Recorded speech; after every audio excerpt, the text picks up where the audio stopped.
पिछले वीडियो में हमने देखा था कि जुंटंग बियर लेने के लिए बाहर जाता है और शिया भी उसके पीछे पीछे आइसक्रीम लेने आ जाती है। लौटते वक्त घर के बाहर शिया जुंटंग को दीवार की तरफ कर देती है और बोलती है कि अब से उसका ध्यान सिर्फ उसी पर होना चाहिए, जिसके बाद वो उसे किस कर देती है। हालांकि तभी जू कचरा फेंकने के लिए बाहर आ जाती है और उन्हें किस करते हुए देख लेती है और शॉक हो जाती है। अगले दिन रात की पार्टी से हुए कचरे को समेटने के लिए रोनी जुंटंग को बुलाने जाती है। साफ सफाई करते हुए जू शिया से बोलते हैं कि अब वो और जुंटंग तो डेट कर रहे हैं ना, जिस पर शिया उसे बताती है कि अभी वो डेट नहीं कर रहे हैं और ये सुनकर जू का दिमाग खराब हो जाता है। तभी जुंटंग और रोनी वहाँ आ जाते हैं और कमरे में अजीब सी चुप्पी फैल जाती है।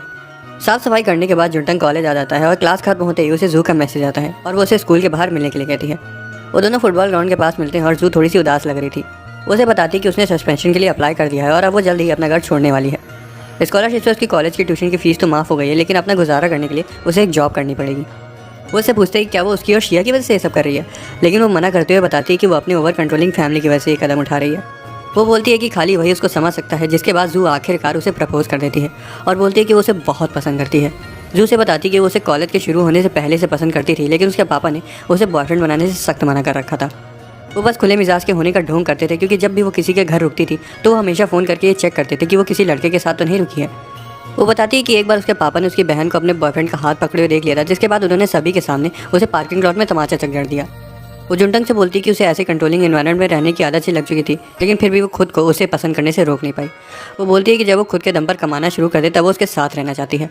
जिसके बाद वो उसे कल सिनेमा चलने के लिए पूछती है और उसका प्यारा सा चेहरा देखकर जुंटंग उसे मना नहीं कर पाता। अगले दिन जब वो मूवी देखने जाते हैं तो जू उसके करीब आने के लिए अपना हाथ हैंड रेस्ट पर रख देती है ताकि जुंटंग उसे थाम ले, लेकिन जुंटंग खुद को ऐसा करने से रोक लेता है और चीज़ों को पूरी तरह से क्लियर करने के बारे में सोचने लगता है। जू समझ जाती है और अपना हाथ हटा लेती है।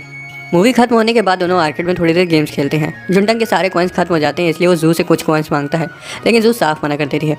उसके बाद वो लोग कैरोके में थोड़ी देर गाना गाते हैं और बाद में एक रेस्टोरेंट में खाना खाने जाते हैं, जहाँ जू एक कपल डिश ऑर्डर कर देती है, जिस वजह से जुंटंग थोड़ा शर्मा जाता है। उसको जू के साथ की वो डेट बिल्कुल सपने जैसी लग रही थी, क्योंकि जिससे वो सालों से चाहता था आज वो असलियत में उसके साथ डेट पर आई है। लौटते वक्त रास्ते में जू रुक जाती है और जुंटंग को बताती है कि वो कुछ दिनों के लिए अपने दोस्त के घर रुकेगी। वो उससे अगले हफ्ते फ्राइडे को आतिशबाजी देखने चलने के लिए भी पूछती है।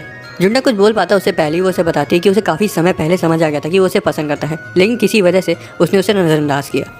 वो ऐसा करने के लिए उससे माफ़ी मांगती है और बताती है कि उसने कभी भी किसी को भी डेट नहीं किया है और ना ही किसी को इतना ज़्यादा पसंद किया है।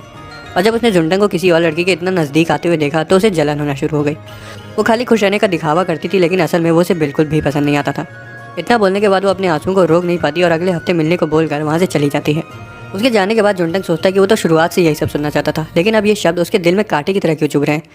वो घर वापस आ जाता है और बाहर शिया को रोते हुए देखता है और सोचता है कि अब ये क्यों रो रही है। हालांकि वो उसे बताती है कि उसने कुछ कड़वे नूडल्स खा लेते, इसलिए उसकी आंखों में आंसू आ गए। शिया बोलती है कि उसे पता चला है कि जू अपनी दोस्त के साथ रहने वाली है और पूछती है कि क्या जू ने आज उसे प्रपोज किया है। जुंटंग हड़बड़ा जाता है और पूछता है कि उसे उसके बारे में सब कुछ कैसे पता चल जाता है, जिस पर वो बोलती है कि उसने तो सिर्फ अंदाज़ा लगाया था। जुंटंग को लगता है कि शिया को उसके प्रपोजल से कोई फ़र्क नहीं पड़ा है, लेकिन तभी शिया उसे किस करने के लिए आगे झुकती है, लेकिन ऐन वक्त पर रुक जाती है और हंसते हुए बोलती है कि इसका मतलब उसके पास अभी भी जुंटंग को पाने का मौका है। वो उसे अपना फैसला खुले दिमाग से लेने को कहती है और फिर भी उसे किस करके वहाँ से चली जाती है। अगले फ्राइडे को जू रॉन्डेवू पॉइंट पर जुंटंग का इंतजार करती है। उसे लगने लगा था कि शायद वो नहीं आएगा, लेकिन तभी जुंटंग दौड़ते हुए वहाँ आ जाता है। उसे देखकर जू बहुत ज़्यादा खुश हो जाती है, लेकिन उसकी खुशी ज़्यादा देर तक नहीं टिकती, क्योंकि जुंटंग वहाँ अकेले नहीं आया होता बल्कि किसी और को अपने साथ लाया होता है।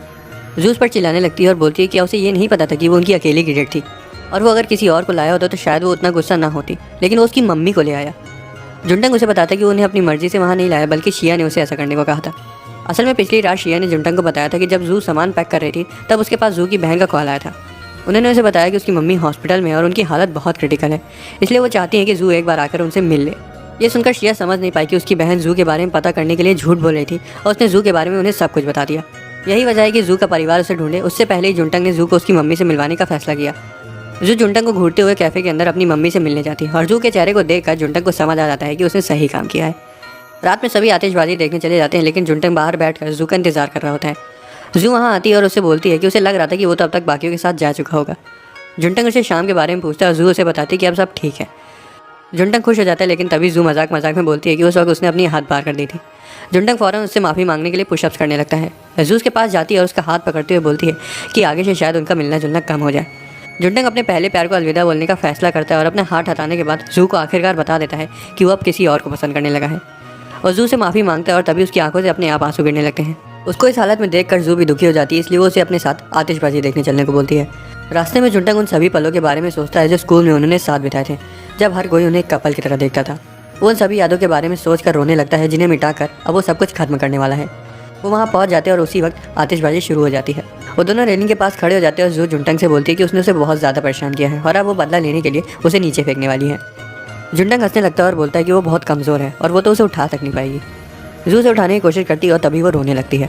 वो उसे रोते हुए बोलती है कि उसे क्या हो गया है, पहले तो वो उसे पसंद करता था लेकिन अब वो किसी और को कैसे पसंद कर सकता है। जुंटंग भी रोने लगता है और जियाई को सॉरी बोलता है। जू पूछती है कि वो कौन है, जिस पर वो बताता है कि वो उनकी बड़ी बेटी का नाम होने वाला था। जू हंसने लगती है, जिसके बाद जुंटंग फिर से रोते हुए जनशी से माफ़ी मांगता है और बोलता है कि वो उनका दूसरा बेटा होने वाला था। आसपास के लोग उन्हें देखकर शर्माने लगते हैं और तभी जू मुड़कर उसे गले लगा लेती है। वो उसे बताती है कि वो उसे हद से ज़्यादा प्यार करती है और अब मुझे लग रहा है कि मैं ही खुद को छज्जे से फेंक लूँ। जुंटंग उससे बोलता है कि प्यार सिर्फ सही समय पर ही होता है, जिसे सुनकर जू समझ जाती है कि अब वो उसे खो चुकी है। घर लौटते वक्त जुंटंग शिया को याद करता है और सोचता है कि वो उस वक्त क्या कर रही होगी। उस पल उसे समझ आ जाता है कि वो शिया के प्यार में पूरी तरह से गिर चुका है और दौड़कर उसका नाम बोलते हुए उसे मिलने चला जाता है। शिया, यंस और रोनी आतिशबाजी देखकर घर वापस आ जाते हैं और जुंटंग को वहाँ पाते हैं। उसे देखते ही वो समझ जाते हैं कि वो कुछ समय पहले रो रहा था। तभी जुंटंग उन दोनों के सामने शिया को बता देता है कि वो उसे पसंद करता है। शिया उसके पास जाती है और उसे किस करने के बाद बोलती है कि वो भी उसे पसंद करती है और अंदर चली जाती है। रोनी और यंस ये देखकर दंग रह जाते हैं और यंस उससे पूछता है कि ये सब कब हुआ और अब उसे सब कुछ अच्छे से समझाने के लिए तैयार है। अगले दिन जू वहाँ से जाने के लिए अपना सामान पैक कर रही होती है और जुंटंग उससे पूछता है कि क्या वो सच में वहाँ से जा रही है, जिस पर जू बोलती है कि क्या वो ये चाहता है कि वो उसे और शिया को दिन भर एक दूसरे से चिपका हुआ देखे। वो लोग बाहर आ जाते हैं और जू से बताते हैं कि वो कुछ समय के लिए उसे कांटेक्ट नहीं रखेगी क्योंकि उसे काफ़ी कुछ संभालना है, लेकिन वो उसके बाद फिर कभी ज़रूर मिलेंगे। जुंटंग उसका सामान गाड़ी में रखता है और तब जू शिया से पूछती है कि क्या वो उसे पसंद करती है, जिस पर शिया उसे बताती है कि भले ही जब जुंटंग ने उसे प्रपोज किया था तब उसके पास ना तो फूल थे और ना ही कहीं कैंडल्स जल रही थी, लेकिन फिर भी वो उसे बहुत पसंद करती है। जू मुस्कुराती है और वहाँ से चली जाती है। हमें जुंटंग के थॉट से पता चलता है कि उसे पहले लगता था कि वो शिया के बाल और उसके होठों की वजह से उसे पसंद करता है, लेकिन अब उसे समझ आ चुका था कि उसे उसके जिस्म से नहीं बल्कि उसकी रूह से प्यार है। शिया उसके कान में कुछ बोलती है, जिसके बाद जुंटंग तुरंत दौड़कर फूल लेने चला जाता है और शिया बोलती है कि इस बार उसे अच्छे से प्रपोज करना होगा।